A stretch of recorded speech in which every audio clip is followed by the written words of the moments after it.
Good evening, everyone. My name is Natarajan, founder Namma Oru Foundation, and welcome to this webinar on Save Our Rains. So, romba aptana time idu. Already you can see a lot of rains, and how many people are saving. நம்ம வீட்டிலலாம் rain water harvesting system எப்படி இருக்கு, அதை maintain பண்றோமா இல்லையா, continuous maintenance நீடடா, all those things we have to think. It's time now. So, அதுக்கு தான் இந்த webinar with our good friend Dr. Shekhar Raghavan. I will just quickly go ahead and run through few slides to introduce, and then I will hand it over to Dr. Shekhar Raghavan. So, I would take this opportunity to introduce Namma Oru Foundation.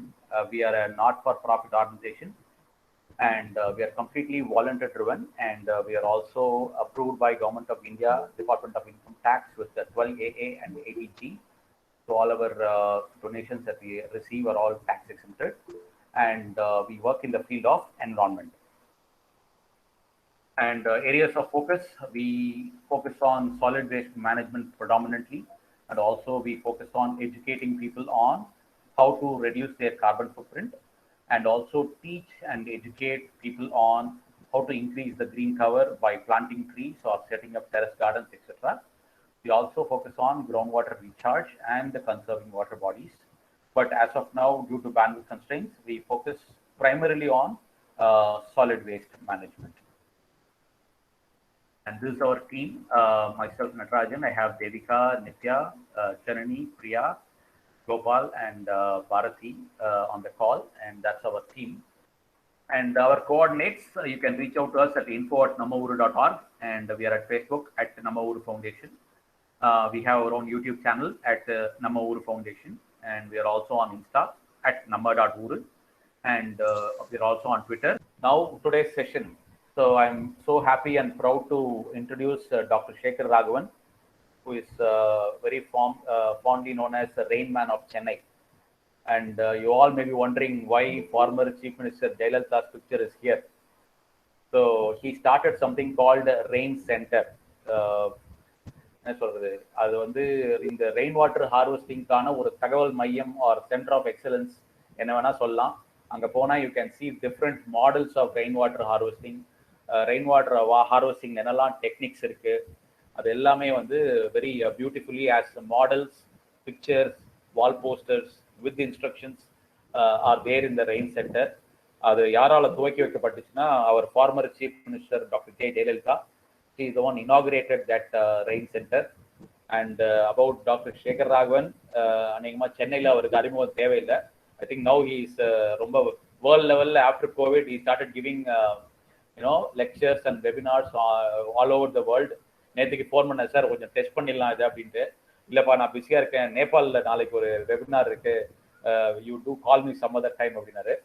So he is addressing all over the world, and tomorrow I think Government of India arranged a webinar with him to get his expertise on rainwater harvesting. So anala we are having a very very eminent and knowledgeable personal here, Dr. Shekhar Raghavan. I have a phenomenal respect for him, and so இதுக்கு மேல நான் பேச விரும்பல. Rain water ஹார்வெஸ்டிங்னா என்ன, ஏன் முதல்ல rain water harvest ஏன் பண்ணணும், எவ்வளோ சோர்ஸ் இருக்கு சென்னைக்கு, குறிப்பா சிட்டிஸ்க்கு, நம்ம என்னெல்லாம் பண்ணிக்கிட்டு இருக்கோம், எல்லா பேக்ரவுண்டும் he is going to give. And very very என்ன சொல்றது, ரொம்ப simple man. Any time you can call him, any time you can ask him to sir எங்க வீட்டில் கொஞ்சம் ரெயின் வாட்டர் ஹார்வெஸ்டிங் எப்படி பண்றாங்கன்னு பாருங்கன்னா he will immediately come and find out and give the consulting. So I am so happy and glad to introduce Dr. Shekhar Raghavan, Rain Man of Chennai, to you all. Sir, over to you. Now I am going to stop presenting now. நீங்க take over பண்ணி present பண்ணலாம். Thank you, Natarajan. It's going to be very difficult for me to really summarize whatever we have done in the last 25 years in just 40 minutes or 45 minutes, but anyway I will try my best to do it. இது நான் என்னுடைய role என்ன, for example I did some physics. I have nothing to do with water, nothing to do with rain. It's only passion driven. So Besant நகர்லயே ஒரு 50 வருஷமா இருக்கிறதுனால இங்க எப்படி எல்லாம் மழை தானாவே மணல் பாங்கான பூமி, இங்க எவ்வளவு மழை பெஞ்சாலும் பூமிக்குள்ள போயிடும். இதை பார்த்து பார்த்து கத்துக்கிட்டு அதுக்கப்புறம் இதை மற்றவங்களுக்கும் ஓரளவுக்கு இந்த அவேர்னஸ் கிரியேட் பண்ணணும் அப்படின்னு சொல்லி வீடு வீடா போய் வாட்ச்மேன் துரத்தி விட்டு, இதெல்லாம் பழைய பெரிய கதை இதெல்லாம். ஸோ இது எதுக்கு சொல்ல வரேன்னா, நீங்க வந்து ஹைட்ரோ ஜியாலஜி படிக்கணும் தேவையில்லை, ஒரு பேஷன் இருந்தா போறோம், என்ன வேணா பண்ணலாம். அது மாதிரி பேஷன் ட்ரிவன் தான் இது. அதுலதான் வந்து இன்னைக்கு இந்த அளவுக்கு ரெயின் வாட்டர் ஹார்வெஸ்டிங் ஒரு பாப்புலரைஸ் பண்ண முடிஞ்சது ரெயின் சென்டர். ஸோ எனக்கு என்ன ஒரே வருத்தம்னா, 25 வருஷமா இதை பத்தி பேசிட்டு இருக்கிறோம், இன்னும் கூட மக்களுக்கு இதுல ஒரு நம்பிக்கையே வரல. அது ஏன்னு எனக்கு தெரியல. இது நான் பேசுறத சொல்ல போறேன் என்னுடைய பிரசன்டேஷன்ல. I will tell you that harvesting is not an option. எல்லாரும் பண்ணணும். யார் வீட்டுல எல்லாம் போர்வெல்லோ இல்ல கிணறோ இருக்குதோ, யாரெல்லாம் கிரவுண்ட் வாட்டர் நம்பி இருக்கிறாங்களோ, அவங்க கண்டிப்பா மழை தண்ணியை பூமியில செலுத்தினாதான் எதிர்காலம் நல்லா இருக்க போகுது. இல்லைன்னா 2019 நம்ம பட்ட கஷ்டம் எல்லாருக்கும் தெரியும். டேங்கர் பின்னாடியே அலைஞ்சிட்டு இருந்தோம். காசு கொடுத்தா காசு எவ்வளவு இருந்தாலும் தண்ணி இல்லை. பணக்காரனா ஏழை எல்லாத்தையும் இணைச்சிடுது நம்ம ட்ரவுட். அதனால இது கண்டிப்பா இனிமேவாவது நம்ம இது வந்து இவ்வளவு செலவாகுது அப்படின்லாம் பார்க்காம, பணத்தை விட தண்ணி தான் முக்கியம் அப்படின்ற ஒரு எண்ணத்தோட தான் நம்ம இத அப்ரோச் பண்ணணும். இன்னொரு ஒரு முக்கிய விஷயம், மழை நீரை சேமிக்கணும்னு ஒரு உறுதி எடுத்துக்கணும் கண்டிப்பா. அது முதல். ரெண்டாவது, இதை சரியான முறையில செய்யணும். நிறைய தவறான முறைகள் நீங்க இந்த வாட்ஸ்அப்ல நிறைய பரவிட்டு இருக்குது. அதெல்லாம் பாக்குறதுக்கே ரொம்ப கஷ்டமா இருக்கு. 350 ரூபாய்க்கு ஒருத்தர் வந்து ஹார்வெஸ்டிங் பண்ணி எல்லாம் சொல்றாரு. அது எப்படி முடியும்னு எனக்கும் தெரியல. நாங்க போய் 10,000 ரூபாய்க்கு 15,000 ரூபாய்க்கு ஒரு கொட்டேஷன் கொடுத்தா எல்லாரும் என்ன சார் அவர் 350 ரூபாய்க்கு பண்றேன்றாரு, நீங்க என்னமோ ரொம்ப செலவாகும் போல் இருக்கு அப்படின்னு சொல்லி பண்ணாமே விட்டுடுறாங்க. இந்த வாட்ஸ்அப்னால வந்த பல இடைஞ்சல்ல இது ஒண்ணு. இப்படிலாம் இல்லாம சரியான, இப்ப நாங்க வந்து இலவச ஆலோசனை தான் கொடுக்குறோம். யார் வேணா எங்களை கூப்பிடலாம். நாங்க உங்க வீட்டுக்கு நாங்களே எங்க சொந்த செலவுல வந்து உங்களுக்கு இலவச ஆலோசனை கொடுக்க தயாரா இருக்கிறோம். அதுக்கப்புறம் பண்றது பண்ணாதது உங்க இஷ்டம். இதுக்கு எவ்வளவு செலவாகும்னு சொல்லி ஒரு கொட்டேஷனும் கொடுக்குறோம். அதனால 2 விஷயம், ஒண்ணு பண்ணணும்னு தீர்மானம் பண்றது, இன்னொன்னு சரியான முறையில பண்ணணும்னு நினைக்கிறது. இது கண்டிப்பா பண்ணுங்க. நான் இப்ப என்னுடைய ஃபார்மல் பிரசன்டேஷன் போடுறேன். This is going to be my formal presentation. Harvesting அதனுடைய தேவை என்ன, அதனுடைய முக்கியத்துவம் என்ன அப்படின்றத பத்தி எல்லாம் பார்க்க போறோம். இதுதான் என்னுடைய டீடைல்ஸ். இங்க வெப்சைட் ஒன்று வச்சிருக்கிறோம், reincenter.net சொல்லி. என்னுடைய இமெயில் இதுல இருக்கு. இது உங்களுக்கு தேவையானா நீங்க என்னை கான்டாக்ட் பண்ணீங்கன்னா நான் அந்த பிரசன்டேஷனை கூட உங்களோட ஷேர் பண்ண தயாராகவும் இருக்கிறேன். அதுல ஒன்றும் பிரச்சனையே கிடையாது. என்னுடைய மொபைல் நம்பரும் இருக்கு, அதையும் நோட் பண்ணிக்கலாம்.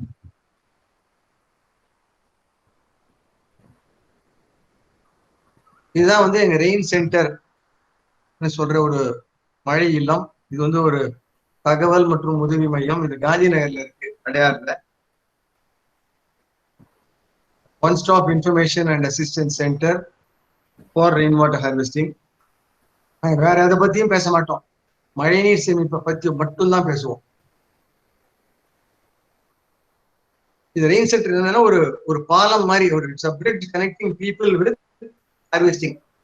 மக்களுக்கு மழைநீர் சேமிப்புனா என்னன்னு தெரியாமே இருந்தது. அது எப்படி செய்யலாம், அதுக்கு எவ்வளவு செலவாகும், யார் வந்து செஞ்சு கொடுப்பாங்க அப்படின்னு பல கேள்விகள் இருந்தது மக்கள் மத்தியில. இதுக்கெல்லாம் ஒரு விடை காணுவதற்காகத்தான் இந்த மழை இல்லம்னு சொல்லி ஆரம்பிச்சு இத கிட்டத்தட்ட ஒரு 18 வருஷமா நடத்திட்டு வரோம். This is the first rain center in the entire country. இது வந்து சென்னையில தான் இருக்கு. அதாவது நடராஜன் சொன்ன மாதிரி இதை வந்து நம்ம மாண்புமிகு மறைந்த முதல்வர் ஜெயலலிதா அவங்க தான் இதை துவக்கி வச்சாங்க. நீங்க நம்பலைன்னா இந்த போட்டோ இருக்கு, பாத்துக்கங்க. இதுதான் வந்து அவங்க. இது வந்து 2 வருஷமா தான் நாங்க அடையாறுல இருக்கிறோம். அதுக்கு முன்னாடி போர்ஷோர் எஸ்டேட்ன்ற ஒரு இடத்துலதான் இருந்தோம், பட்டினப்பாக்கம்னு சொல்லி. இந்த மெரினா பீச் போற வழியில அங்கதான் வந்து இவங்க இதை திறந்து வச்சாங்க.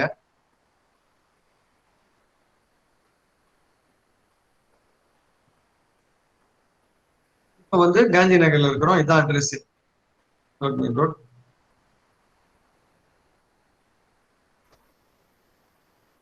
மழை இல்லத்துல 3 விதமான காரியங்கள் பண்றோம். ஒண்ணு வந்து ஒரு விழிப்புணர்வு ஏற்படுத்துவது, ஒரு awareness raising for various sections in the society.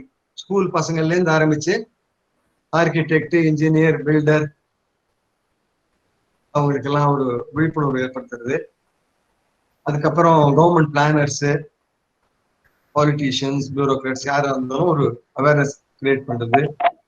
ரெண்டாவது, யாராவது மழைநீர் சேமிப்பு அவங்க வீட்டுல பண்ணணும்னு நினைச்சாங்கன்னா நாங்க உதவி செய்ய தயாரா இருக்கிறோம். அதுக்கு சரியான ஆலோசனை கொடுக்க தயாரா இருக்கிறோம். நம்ம என்ன சொன்ன மாதிரி இது வந்து இலவச ஆலோசனை தான். எங்களுக்கு போன் பண்ணி உங்க அட்ரஸ கொடுத்தீங்கன்னா நாங்க எங்க ஆட்களை அமைச்சு எப்படி செய்யலாம் அப்படின்னு சொல்லி இலவச ஆலோசனை கொடுக்க தயாரா இருக்கிறோம். மூன்றாவது, நிறைய ஸ்டடிஸ் எல்லாம் பண்ணிட்டு இருக்கிறோம். எப்படி மழைநீர் சேமிப்புடைய இம்பாக்ட் எப்படி இருந்தது, எப்படி மக்கள் பண்ணியிருக்கிறாங்க அப்படின்றத பத்தி பல ஸ்டடிஸ் கண்டினியூஸா பண்ணிட்டே இருக்கிறோம். பள்ளி மாணவர்கள் மழை இல்லத்துல இங்கே வந்து நிறைய போஸ்டர்ஸ் எல்லாம் வச்சிருக்கிறோம். ரெயின் சென்டர்ல ஒரு தனி வீட்டுல எப்படி மழை நீரை சேமிக்கலாம், ஒரு அடுக்குமாடி குடியிருப்புல எப்படி சேமிக்கலாம் அப்படின்றத எக்ஸ்பிளைன் பண்ற மாதிரி நிறைய போஸ்டர் பேனல்ஸ் எல்லாம் இருக்கு. அதே மாதிரி சரியான முறை எது, தவறான முறை எது, மொட்டை மாடி தண்ணி எப்படி சேமிக்கலாம், வீட்டு சுத்தி பெய்யுற மழை நீரை எப்படி சேமிக்கலாம்ன்றதுக்கும் பல வரைபடங்கள் இங்க வச்சிருக்கிறோம். இந்த மாதிரி ஒரு ஒர்க்கிங் மாடல் ரொம்ப பேருக்கு தெரிய மாட்டேங்குது எங்க மழை பெய்யுதுன்னு சொல்லி. மொட்டை மாடியில தான் பெய்யுது அப்படின்னு சொல்லி காமிக்கிறதுக்காக ஒரு ஒர்க்கிங் மாடல் வச்சிருக்கிறோம். அதுல இருந்து குழாய்கள் மூலமா கீழே வந்து இதை வந்து நம்ம முதல்வர் பாக்குற மாதிரி ஒரு புகைப்படம்.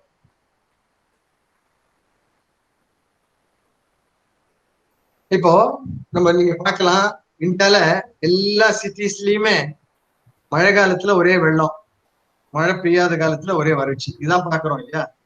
இப்ப நீங்க வட மாநிலங்கள்ல, பல மாநிலங்கள்ல தொடர்ந்து வெள்ள அபாயம் இருந்துட்டே இருக்கு. அசாம் முடிஞ்சது, மகாராஷ்டிரா, குஜராத், கர்நாடகா எல்லாத்துலயும் மழை பெய்ஞ்சா வெள்ளம், மழை பெய்யலன்னா ஒரே தண்ணி கஷ்டம். இந்த ரெண்டு ப்ராப்ளம் திருப்பி திருப்பி எவ்ரி இயர் ரிப்பீட் ஆயிட்டே இருக்கு. ஒரு சில புகைப்படங்கள்.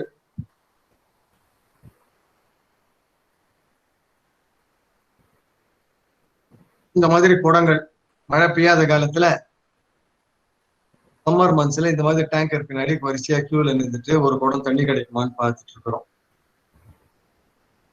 இதுக்கு என்ன காரணங்கள், வெள்ள அபாயத்துக்கு என்ன காரணம், வறட்சிக்கு என்ன காரணம் அப்படின்றது கொஞ்சம் அனலைஸ் பண்ணீங்கன்னா, வெள்ள அபாயம் வந்து முக்கியமா நகர்ப்புறங்கள்ல திறந்த வெளிகள் குறைஞ்சுக்கிட்டே வருது. இதுதான் ஒரு முக்கிய காரணம். சென்னையிலேயே பல குளங்கள், குட்டைகள்லாம் இருந்ததா சொல்றாங்க. கோட்டூர்ல ஒரு ஏரி இருந்திருக்கு. அதே மாதிரி நாகேஸ்வரா பார்க் வந்து ஒரு குளமா இருந்திருக்கு. அதெல்லாம் என்ன பண்றோம், நம்ம குப்பையை கொட்டி அதுல ஒரு பில்டிங்கை கட்டுறோம், ஒரு ஸ்கூலை கட்டுறோம், ஒரு ஆபீஸை கட்டுறோம், ஒரு பஸ் ஸ்டாண்டை கட்டுறோம். அதனால மழைநீர் வந்து குளம் இருந்ததுன்னா அதுல சேமிக்கப்பட்டிருக்கும். அந்த குளம் இல்லாததுனால என்ன ஆகுது, தெருக்கள்ல தேங்கி நிக்குது. அதுதான் வெள்ள அபாயத்துக்கு ஒரு முக்கிய காரணம். இன்னொன்னு வந்து நம்ம வீட்டை சுத்தி சிமெண்ட்டை போட்டு மூடிடுறோம். So there is no percolation into the soil. கொஞ்சம் ஒரு இன்ச்சு கூட நீங்க சாயில் பார்க்க முடியாது இப்பெல்லாம். அது பர்டிகுலரா அடுக்குமாடி குடியிருப்புல ஃபுல்லா பே பண்ணிடுறாங்க. பண்ணா என்ன ஆகுது, பெய்யுற மழை நீர் பூரா தெருவுக்கு வந்து அங்க தேங்கி நிக்குது. ஸோ இதுதான் ரெண்டு முக்கிய காரணங்கள் வெள்ள அபாயத்துக்கு. வறட்சிக்கு பல காரணங்கள். சென்னையில வந்து டிமாண்ட் இன்க்ரீஸ் ஆயிட்டே இருக்கு. கிராமப்புறங்கள்ல இந்த மக்கள் வந்து நகர்ப்புறங்களுக்கு வந்து இங்க வாழ ஆரம்பிக்கிறாங்க. அவங்க தண்ணி தேவையை பூர்த்தி பண்ண வேண்டியிருக்கு. Demand keeps increasing every year. ஆனா வந்து நமக்கு சப்ளை சேம் தான், அது இன்க்ரீஸ் ஆறது இல்லை. அதனால வறட்சி அதிகமாயிட்டே வருது. அதே மாதிரி ஒரு தண்ணியை பத்தி ஒரு மெத்தனமான ஒரு போக்கு. தண்ணி தானே, 2 ரூபாய் கொடுத்தா ஒரு பாக்கெட்ல கிடைக்குது, 30 ரூபாய் கொடுத்தா ஒரு கேன்ல கொடுக்குறாங்க, இதுக்கு போய் என்ன இவ்வளவு கவலைப்படுறது அப்படின்ற ஒரு எண்ணம் நமக்குள்ள. இது ரொம்ப தவறான ஒரு எண்ணம். இதனாலதான் வந்து வறட்சிக்கு முக்கிய காரணம் இதெல்லாம். அதே மாதிரி ஒரு விழிப்புணர்வே இல்லாம இருக்கு. மக்களுக்கு வந்து கிரவுண்ட் வாட்டர் வந்து மழையில இருந்து தான் வந்திருக்கணும் அப்படின்ற ஒரு எண்ணமே இருக்கிறது இல்ல. இது வேற அது வேற அப்படின்னு நினைக்கிறாங்க. அது முற்றிலும் தவறான ஒரு எண்ணம், ஒரு கருத்து. The only answer to both the problems is rainwater harvesting.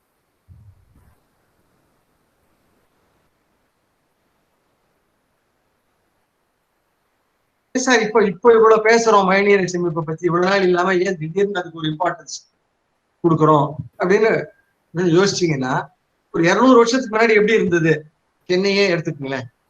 எப்படி இருந்தது அப்படின்னா, இப்போ மன்னர்கள் இருந்திருக்காங்க, பெரிய பெரிய மிராசுதார்கள்லாம் இருந்திருக்கிறாங்க. அவங்க என்ன பண்ணிருக்கிறாங்க, குளங்கள் நிறைய வெட்டி குளங்களை அமைச்சு அதுல மழைநீரை சேமிச்சு அதை போய் மக்கள் போய் அதுல இருந்து தண்ணி எடுத்துட்டு வந்து அவங்க தினசரி தேவையை பூர்த்தி பண்ணிப்பாங்க.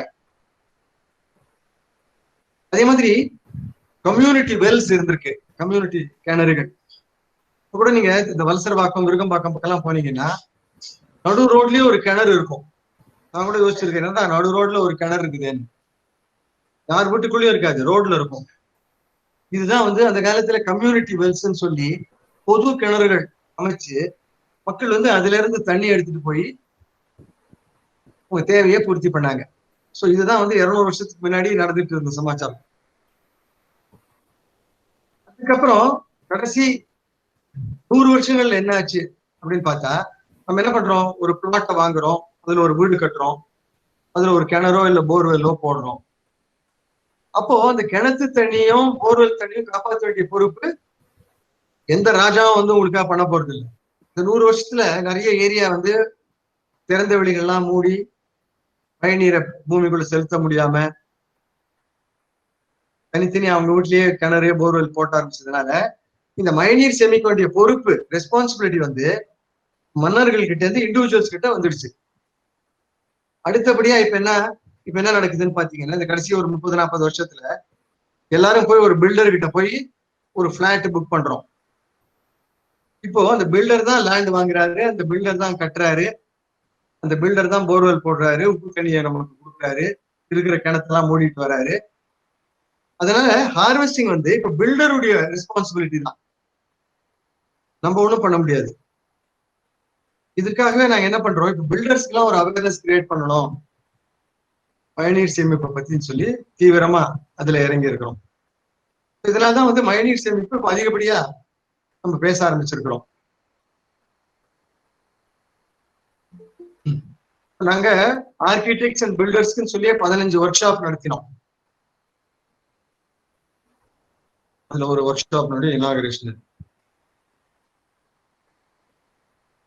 அதே மாதிரி சார் மழைநீர் சேமிப்பு வந்து மக்கள் பல விதமா புரிஞ்சுட்டு இருக்கிறாங்க. நான் சொன்னேன் 350 ரூபாய்க்கு ஒருத்தர் ஹார்வெஸ்டிங் பண்ணலாம்னு சொல்றாரு. இது தவிர பிளம்பர்ஸுக்கு அவங்க ஒரு விதமா இதை புரிஞ்சுட்டு இருக்கிறாங்க, கான்ட்ராக்டர்ஸ் இன்னொரு விதமா புரிஞ்சுட்டு இருக்கிறாங்க. எல்லாமே தவறாதான் புரிஞ்சுட்டு இருக்கிறாங்க, யாருமே சரியா புரிஞ்சுக்கல. அதுதான் என்னுடைய வருத்தம். நாங்க இதை எப்படி அண்டர்ஸ்டாண்ட் பண்ணியிருக்கிறோம் அப்படின்றத பத்தி தான் நான் இப்போ உங்களுக்கு சொல்ல போறேன். இதுக்கு முன்னாடி மழையும் மழைநீர் சேமிப்பு பத்தியும் ஒரு சில வார்த்தைகள். இப்போ பூமிக்கு தண்ணி வந்து 2 விதமா தான் கிடைக்குது. ஒண்ணு மழை பெஞ்சு கிடைக்குது, இல்லைன்னா பனி உருகி கிடைக்குது. பாத்தீங்கன்னா இதான் பனி உருகி ஃப்ரெஷ் வாட்டர் கிடைக்குது, இல்லைன்னா மழையில இருந்து கிடைக்குது. அதனாலதான் வந்து இதை பிரைமரி சோர்சஸ் ஆஃப் வாட்டர்னு சொல்லுவாங்க. வேற எப்படியும் உங்களுக்கு தண்ணி கிடைக்கல. இதுதான் வந்து ரிவர்ஸ்ல நம்ம பாக்குற தண்ணி இதுதான், குளம் குட்டையில பாக்குற தண்ணியும் இதுதான், நிலத்தடி நீரா பாக்குறதும் இந்த மழை நீர் தான். ஏன்னா இதுக்கு எதுக்கு நான் அவ்வளவு எம்பசைஸ் பண்றேன்னா, ரொம்ப பேர் நினைச்சுக்கிறாங்க மழை நீர் வேற, குளங்கள்ல பாக்குற தண்ணி வேற, கிரவுண்ட் வாட்டர் வேற, அப்படிலாம் தவறான எண்ணங்கள் இருக்கு.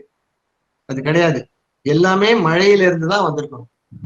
குறிப்பா தமிழ்நாட்டுல, அதுவும் நம்மள மாதிரி பல மாநிலங்கள்ல மழையை நம்பிதான் நம்ம இருக்கிறோம். சார் எப்படியும் தண்ணி கிடைக்காது. Earth gets water either from melting of ice or rain. In India, it's mostly from rain. இத நல்லா புரிஞ்சுக்கணும். அண்ட் வருஷத்துல ஒரு சில நாட்கள் தான் மழை பெய்யுது இல்லையா? தினம் பெஞ்சா கூட பரவாயில்ல, வெளியில ஒரு பக்கெட் வச்சு கலெக்ட் பண்ணிக்கலாம். ஒரு சில நாட்கள் தான், எனக்கு 60 நாட்கள்ல இருந்து 90 நாட்கள் தான் மழை பெய்யுதுன்னு சொல்றாங்க. அந்த 90 நாட்கள்ல பெய்யற மழை நீரை நம்ம கலெக்ட் பண்ணாதான் மீதி இருக்கிற 200 சில நாட்கள் தண்ணி கஷ்டம் இல்லாம இருக்க முடியும். அதை ஓட விட்டுட்டு அதை கொண்டு போய் கடல்ல விட்டுட்டோம்னா நமக்கு தண்ணி கஷ்டம் கண்டிப்பா வரத்தான் வரும். இதுதாங்க மழைநீர் சேமிப்பு.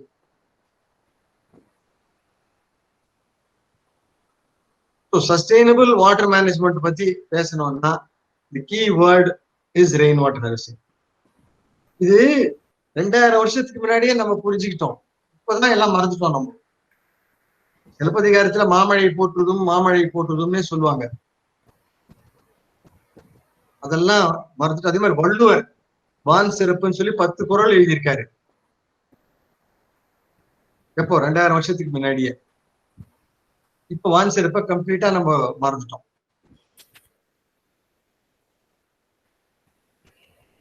அதே மாதிரி நம்ம என்ன சொன்ன மாதிரி rain water harvesting is not an option. வீட்டுல எப்படி டாய்லெட் வாட்டரை கலெக்ட் பண்ணி கொண்டு போய் ஒரு செப்டிக் டேங்க்லயோ இல்லைன்னா அண்டர் கிரவுண்ட் ட்ரைனேஜ்லயோ கொண்டு போய் விடுறோமோ, அதே மாதிரி வீட்டுல பெய்யற மழை நீரை சேமிக்கிறதுக்கு எல்லாரும் எல்லா விதமான ஸ்டெப்பும் கண்டிப்பா எடுக்கணும். இல்லைன்னா future is going to be very difficult.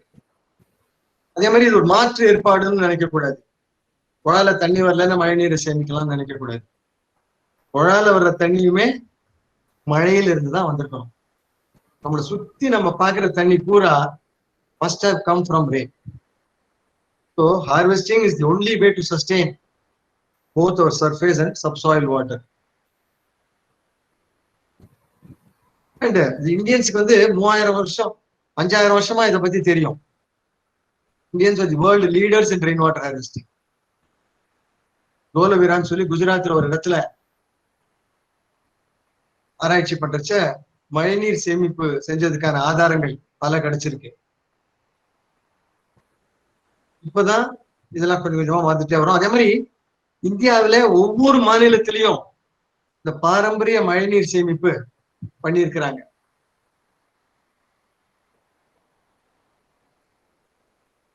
So Indians knew that food security can be achieved by harvesting paddy or wheat and water security by harvesting rain. இவருங்க இது ராஜஸ்தான் மாநிலத்துல இருக்கிற ஒரு மழைநீர் சேமிப்பு கட்டமைப்பு. இதை பத்தி பேசுறதுக்கு எனக்கு டைம் இல்லை. அதே மாதிரி குளங்கள் தலாப்ஸ்ன்னு சொல்றாங்க அவங்க. ராஜஸ்தான்ல தான் வந்து நல்ல ஹார்வெஸ்டிங் பார்க்கணும்னா ராஜஸ்தான் மாநிலத்துல தான் பார்க்கணும். அதுக்கு காரணம் அங்க பெய்யற மழை அளவே ரொம்ப குறைவு. அதனால அவங்க they wanted to harvest every drop of it. இப்ப நான் வந்து மழைநீர் சேமின்னு சொல்லி சில வீடுகள்ல போறச்ச, எங்க சார் மழை பெய்யுது, நீங்க என்ன சேமிக்கணும்னு சொல்றீங்களேன்றாங்க. அவங்களுக்கு நான் என்ன சொல்லுவேன், நான் பதில், எங்க மழை கம்மியா பெய்யுதோ அங்கதான் வந்து சேமிப்பு நல்லா இருக்கணும். பாருங்க, இது வந்து ஒரு கிணறு, இது ஸ்டெப் வெல்னு சொல்றாங்க. அவ்வளவு பியூட்டிஃபுல்லா டிசைன் பண்ணி இதை கட்டியிருக்கிறாங்க. இதுல இருந்து நம்ம என்ன தெரிஞ்சுக்கணும்னா, அவங்க மழைக்கும் தண்ணிக்கும் கொடுத்த இம்பார்ட்டன்ஸ் தான் நீங்க இதுல இருந்து பார்க்கணும். இப்ப நம்ம என்ன பண்றோம், இருக்கிற கிணத்துலாம் மூடிக்கிட்டு வரோம். ஒரு பில்டர் வந்து ஒரு பிளாட்டை டெவலப் பண்றாருன்னா ஃபர்ஸ்ட் திங் அவர் என்ன பண்றாரு, ஒரு கிணறு இருந்தா அதுல குப்பையை போட்டு டிப்ரியை போட்டு மூடிடுறாரு. ரொம்ப தவறான ஒரு செயல். அதே மாதிரி சவுத் இந்தியால என்ன மாதிரி பாரம்பரிய மழைநீர் சேமிப்பு இருக்குன்னு சொல்லி கொஞ்சம் பார்க்கலாம். இதுக்கு ஏன் நான் முக்கியத்துவம் கொடுக்குறேன்னா, இன்னைக்கு அந்த மாதிரி பாரம்பரிய மழைநீர் சேமிப்பு தான் சென்னையை இன்னைக்கு தண்ணி கஷ்டம் இல்லாம காப்பாத்துது. நம்ம ரெட் ஹில்ஸ்ன்னு சொல்றோம் இல்லையா, அது சோழவரம், எம்பரம்பாக்கம், வீராணம், இதெல்லாம் வந்து ட்ரெடிஷ்னல் ஏரின்னு சொல்லுவாங்க. அந்த காலத்துல 2000 வருஷத்துக்கு முன்னாடியே இதை வந்து விவசாயத்துக்காக மழைநீர் சேமிப்பு இதுல பண்ணி விவசாயம் பண்ணியிருக்கிறாங்க. அதை பத்தி பார்க்கலாம். இது தமிழ்ல ஏரின்னு சொல்றோம், தெலுங்குல வந்து தெருவுன்னு சொல்றாங்க, கர்நாடகால கெரேன்னு சொல்றாங்க. இது எல்லாமே ஐடென்டிக்கல். பாருங்க, 1,50,000 ஏரிகள் இன்னும் கூட இந்த 3 மாநிலத்திலயும் இருக்கு. ஆந்திரா, கர்நாடகா, தமிழ்நாட்டுல. Most of them are interconnected. ஒரு ஏரி நிரம்பிச்சுன்னா அது போய் பக்கத்து கிராமத்தோட ஏரியை நிரப்புமா. அவ்வளவு பியூட்டிஃபுல்லா அதுக்கு டிசைன் பண்ணியிருக்கிறாங்க. இதான் ஒரு ஏரியினுடைய டிராயிங். இந்த நடுவுல இருக்கிறது தான் தண்ணி இருக்கிற இடம், வாட்டர் ஸ்ப்ரெட் ஏரியான்னு சொல்லுவாங்க. இந்த கருப்பு ஸ்பாட் இங்க இருக்கு கீழே, அதை வந்து மதகுன்னு சொல்லுவாங்க. இதுதான் வந்து காத்தால திறந்து விடுவாங்க இந்த மதக. ஏரியில இருந்து தண்ணி வந்து விவசாயத்துக்காக, இதுதான் வந்து இது பேடி ஃபீல்ட்ஸ் இங்க. ஸோ இதுக்கு வந்து அந்த மழைநீர் வந்து வரும் இந்த கால்வாயில, அதை வச்சுட்டு தான் இரிகேட் பண்ணுவாங்க. அதே மாதிரி இந்த இடத்துல இதுதான் வந்து ஓவர்ஃப்ளோ பாயிண்ட்னு சொல்லுவாங்க. நீங்க கிராமத்துக்கு போனீங்கன்னா கலங்கல்னு சொல்லுவாங்க. இது ஏரி நிரம்பிச்சுன்னா இந்த வழியா தான் வந்து அது ஓவர்ஃப்ளோ ஆகும். ஓவர்ஃப்ளோ ஆகி பக்கத்து கிராமத்தினுடைய ஏரியை போய் நிரப்பும்.